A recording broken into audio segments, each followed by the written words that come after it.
Hi, good afternoon mga ka-easy. Reverse parking naman po ituturo natin sa ngayon. Okay, kung makikita nyo po yung poste na yan, ito po yung tinapatan namin ng side mirror po namin ito. And pag naitapat na po natin yan, kunyari yan yung guhit o yung sasakyan nakapark po dyan, po forward po tayo, sagad papuntang kaliwa. Po forward kami ni sir. Sige sir, hop, sagad mo muna yung manibela mo. Sige, sagad. Yan. Sinagad ni sir yung manubela. Po-forward po kami. Pakaliwa. Sige sir, forward. Ngayon, aabangan ni sir dito sa side mirror niya. Up. Ayun po, kung mapansin niyo po yung poste. Ayun, lumabas na. Pag nakita na po yung poste, abanti pa ng konti sir. Ayan, gigitna natin yan dyan sa side mirror natin mismo. Ayan po yung poste. Ayan. Pag ganyan na po itsura, lalagay na sir yung cambio niya sa reverse. Lagay mo sir sa reverse.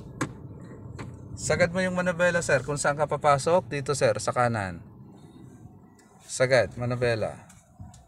Sige. Ganyan lang po.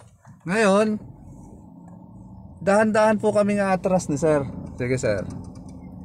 Habang umaatras po, tinitingnan ni sir yung likod niya. Ayan. Sige sir, atras.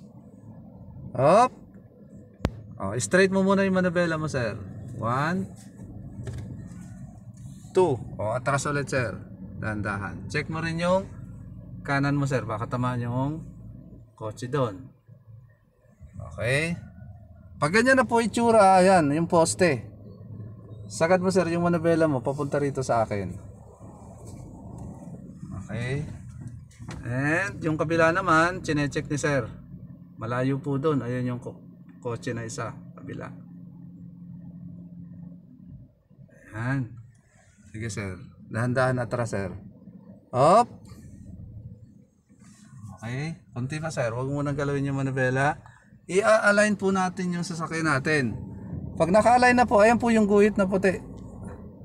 Pag na-align na po yan, i-straight na sir yung manubela.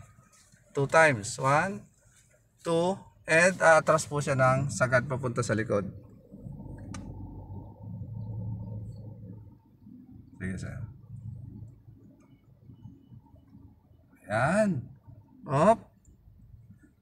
Ayun. Yan mga ka-easy. Andito na. Nakapag-reverse parking na po kami ni sir.